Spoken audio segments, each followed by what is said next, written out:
Boa noite na paz de Cristo a todos, boa noite, gigantes do Evangelho, pregadores e discípulos de Cristo.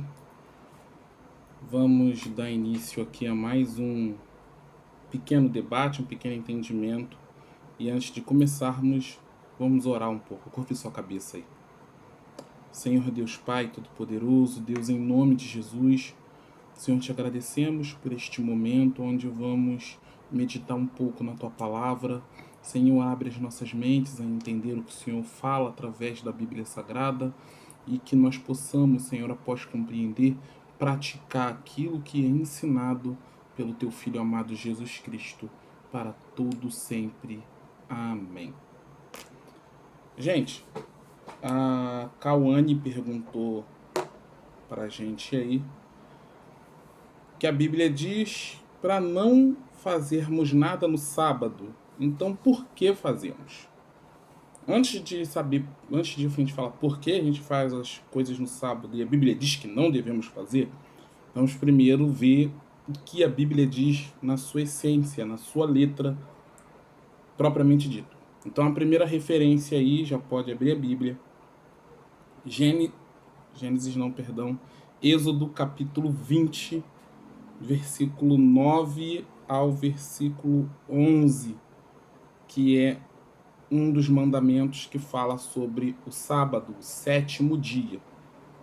São 7 dias na semana, a começar no domingo e passando por todo ele, terminando no sábado, que significa, na verdade, sétimo dia. Então diz assim a palavra de Deus, Êxodo capítulo 20, versículo 9 ao 11. Trabalharás 6 dias, e neles farás todos os teus trabalhos, mas o sétimo dia é o sábado dedicado ao Senhor, o teu Deus. Nesse dia não farás trabalho algum, nem tu, nem teus filhos ou filhas, nem teus servos ou servas, nem teus animais, nem os estrangeiros que morarem em tuas cidades. Pois em 6 dias o Senhor fez os céus e a terra, o mar e tudo que neles existe. Mas no sétimo dia descansou. Portanto, o Senhor abençoou o sétimo dia e o santificou. Bom, esse é o mandamento. É aquilo que está escrito que Deus determinou através de Moisés para que o povo assim agisse. Que o sétimo dia seria o dia onde não se trabalharia, mas seria o dia dedicado às coisas de Deus, os sacrifícios, a adoração, os louvores e etc e tal. E Deus santificou esse dia unicamente para isso, com esse objetivo. Onde Deus santificou? Também está na Bíblia quando Deus santifica esse dia. Aí você vai abrir a Bíblia lá agora em Gênesis capítulo 2, versos 2 e 3. É o final da criação e Deus santifica o sábado. Diz assim, ó: no sétimo dia Deus já havia concluído a obra que realizara e nesse dia descansou. Abençoou Deus o sétimo dia e o santificou, porque nele descansou de toda a obra que realizara na criação. Então Deus cria a terra, cria o universo, cria o ser humano, faz tudo o que tinha que ser feito em 6 dias. E no sétimo dia, ele se maravilhando de tudo que havia feito, ele descansa, ele tira o dia para descansar. E nesse dia, por tudo que ele tinha feito de bom, ele também santificou o sétimo dia, que é o dia tirado para louvor dele mesmo. Ele olha e diz: como foi bom tudo que eu fiz. Então eu vou descansar e me maravilhar de tudo que eu fiz. Então o sétimo dia, quando Deus descansa, quando ele diz pra gente que a gente tem que reservar ele para o momento de adoração, para o momento de louvor, para o momento de santificação, ele está querendo dizer o seguinte: maravilhe-se em mim por todas as coisas que você tem feito na sua vida. Você ficou 6 dias trabalhando, estudando, cuidando da tua própria vida. Então, no sétimo dia, você vai se maravilhar, você vai me louvar, você vai me adorar por conta de tudo que eu lhe dei condições de você fazer. Então, você tem o sétimo dia, que é o dia de descanso e adoração a Deus. E aí fica a grande questão da vida, que até porque agora nós temos um canal de TV que fala muito sobre isso.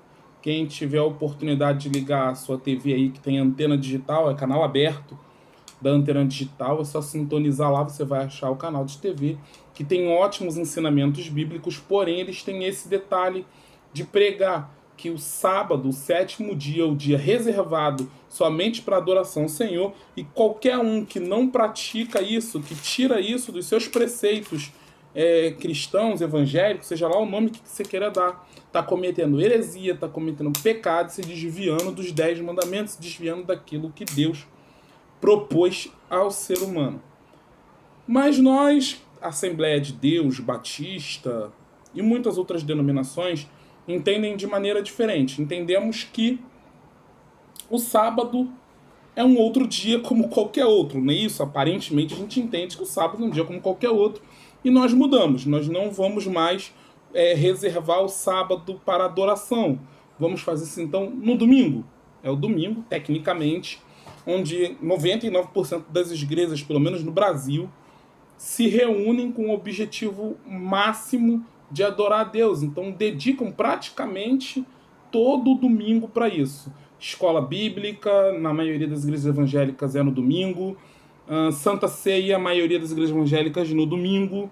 E o principal culto da semana, que é o culto mais longo, é o culto onde todo mundo se prepara para estar. Muitos entram na bobagem de dizer, não posso ir em culto nenhuma semana inteira, mas o culto de domingo eu tenho que ir, o domingo eu não posso faltar. Eu mesmo que vos falo, trabalho a semana inteira, vou na igreja durante a semana, me esforço para isso, mas às vezes não consigo, mas me esforço para fazer isso, para estar todas as vezes possíveis assistindo culto na minha igreja. Porém, eu adotei, pelo meu próprio trabalho, que sou autônomo, de que posso trabalhar todos os dias, mas o domingo é o dia que eu vou tirar para estar adorando a Deus, ficar exclusivamente a serviço da obra de Deus. Então tudo que tem para fazer em relação à obra de Deus a gente vai fazer no domingo. Mas não deixo de fazer em outros dias da semana. Segunda, quarta, sexta são os dias de culto na igreja, os dias que nós estamos lá e devemos estar. A não ser que a gente não tenha condições por um motivo de força maior. E aí nós trabalhamos com a ideia de que nós não temos, normalmente às vezes nem temos nada no sábado, a igreja fica fechada, a maioria das igrejas evangélicas até ficam fechadas no sábado. Não abrem, não fazemos nada. E partimos para fazer tudo no domingo. Por que essas coisas acontecem? Por que foi dessa maneira? Tem uma explicação bíblica também para que nós venhamos a ter esse tipo de entendimento. Enquanto eu vou falando alguma coisa aqui, vai abrindo a Bíblia em Mateus capítulo 12, do versículo 1 ao 14, é a nossa próxima leitura. Entenda que Jesus vem à Terra, vem com o intuito de morrer na cruz pelos nossos pecados. E nesse trecho que a gente vai ler agora, Jesus assume que ele é o Senhor. Ele é o Senhor do sábado. Ele é Deus homem e ele também é Deus o eterno. Porque o sábado foi dedicado a Deus, mas ninguém. E Jesus se assume como o Senhor do sábado. E olha o que fala a Bíblia com relação a essa passagem. Olha só, Mateus capítulo 12, versículo 1 ao 14, vamos ler rapidinho. Naquela ocasião, Jesus passou pelas lavouras de cereal no sábado. Seus discípulos estavam com fome e começaram a colher espigas para comê-las. Os fariseus, vendo aquilo, lhe disseram: Olha, os teus discípulos estão fazendo o que não é permitido no sábado. Ele respondeu, ele, Jesus: Vocês não leram que fez Davi quando ele e seus companheiros estavam com fome? Ele entrou na casa de Deus e junto com os seus companheiros comeu os pães da presença, o que não lhes era permitido fazer, mas apenas aos sacerdotes. Ou vocês não leram na lei que no sábado os sacerdotes no templo profanam esse dia e contudo ficam sem culpa? Eu lhes digo que aqui está o que é maior que o templo, Jesus Cristo. Se vocês soubessem o que significam essas palavras, desejo misericórdia, não sacrifícios, não teriam condenado inocentes, pois o Filho do Homem é Senhor do sábado. Saindo daquele lugar, dirigiu-se à sinagoga deles, e estava ali um homem com uma das mãos atrofiada. Procurando um motivo para acusar Jesus, eles lhe perguntaram: é permitido curar no sábado? Olha só os fariseus perguntando para Jesus: é permitido curar no sábado? Jesus lhe respondeu: qual de vocês, se tiver uma ovelha e ela cair num buraco no sábado, não irá pegá-la e tirá-la de lá? Quanto mais vale um homem do que uma ovelha. Portanto, é permitido fazer o bem no sábado? Então ele disse ao homem: estenda a mão. Ele a estendeu, e ela foi restaurada e ficou boa como a outra. Então os fariseus saíram e começaram a conspirar sobre como poderiam matar Jesus. Veja bem, os fariseus naquela época, eles eram muito diretos com relação à lei. A lei servia para todo mundo, menos para eles. Eles falavam que não podia trabalhar, que não podia exercer qualquer tipo de atividade, que tinham que estar todos no templo. Mas como Jesus explicitamente diz, os fariseus eles cuidavam dos seus gados, cuidavam das suas terras, das suas lavouras, mas quando alguém fora os domínios deles próprios faziam a mesma coisa, estava errado, e assim eles foram acusar Jesus. Então eles achavam até que não devia curar no sábado. Imagina só, sua mãe está ali em estado de morte, tem um profeta com dom de cura, não, hoje é sábado, não pode curar, volta aqui amanhã que a gente cura ela. Será que seria isso que Jesus gostaria que nós fizéssemos? Não pode fazer nada. Não pode fazer. Procura um psicólogo ou qualquer pessoa que vai fazer um teste psicotécnico com você e vai perguntar: quais são as suas atividades do seu dia? Qual o seu trabalho? Você vai dizer que você trabalha uma determinada coisa. O que você faz nas horas vagas? Eu caí nessa. Eu falei, nas horas vagas eu vou na igreja. Aí ele falou assim, igreja não é coisa para hora vaga. Igreja é como um trabalho. Então você vai para a igreja como se fosse um trabalho, um entendimento secular. Se você vai para a igreja como um trabalho, significa que o que você faz dentro da igreja como trabalho você não deveria fazer. Porque no sábado você não tem que fazer nada, a não ser adorar. Só que para você adorar dentro da igreja tem que ter alguém que mantenha a igreja limpa durante o dia inteiro. Se você não sabe, tem a escola bíblica dominical pela manhã na igreja, e enquanto você está em casa almoçando, descansando, vendo o Domingão do Faustão antes de ir para a igreja à noite, tem uma pessoa na igreja limpando a igreja, depois de ela ter passado por aquele monte de gente pela manhã. Se essa pessoa não limpasse a igreja no período da tarde, você chegaria numa igreja suja. Você não chega na igreja suja porque alguém quebrou o rito dos fariseus de que não podia se fazer nada no sábado. Inclusive, esta mesma denominação que diz que o sábado, que qualquer um que faz alguma coisa no sábado está quebrando esse preceito, ela não desliga a sua emissora no sábado. E diz que isso não, a emissora está levando a palavra de Deus, então é adoração a Deus. Só que quem leva a palavra de Deus leva de graça, não cobra. E as pessoas, para manterem o canal funcionando, são pessoas remuneradas, são profissionais que estudaram para manter a TV no ar. Se elas estão recebendo um salário, é trabalho. Se é trabalho, está se fazendo alguma coisa no sábado. Então viu como é muito contraditório esse negócio de não fazer nada no sábado exatamente? E aí eu vou chegar agora à conclusão de dizer o seguinte: por que nós fazemos... nós acabamos no final de tudo ignorando um pouco, não é bem essa palavra, mas deixando um pouco de lado esse negócio de ter que trabalhar no sábado ou não, e a gente faz as coisas no sábado, transfere para o domingo, adora na segunda, na quarta, na sexta, e tanto faz. Por que a gente faz isso? Agora eu convido você a abrir sua Bíblia lá em 1 Coríntios, capítulo 3, versículo 16. 1 Coríntios, capítulo 3, versículo 16. Diz assim, ó: vocês não sabem que são santuário de Deus e que o Espírito de Deus habita em vocês? Então, veja bem, olha só. Deus cria o mundo, tem todo aquele processo lá do Velho Testamento, a história de Israel, até que Jesus vem à Terra. Quando Jesus morre na cruz, todo aquele ritual que tinha entre o sacerdote que espiava os pecados do povo, fazia o sacrifício, e que você não podia entrar no templo, você ia até uma determinada parte do templo, depois lá no lugar santo, no Santo dos Santos, você não podia ir. Quando Jesus morre na cruz, tudo isso se acaba. O véu do templo é rasgado ao meio, o que lhe dá acesso ao lugar santo e ao lugar santo dos santos. Ou seja, agora o Espírito Santo não vem mais ao profeta e fala para o profeta falar para você. Agora ele diz o seguinte: eu, Espírito Santo, estou dentro de você.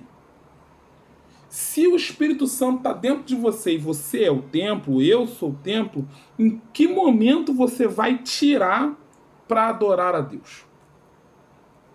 Qual é o momento, qual é o horário?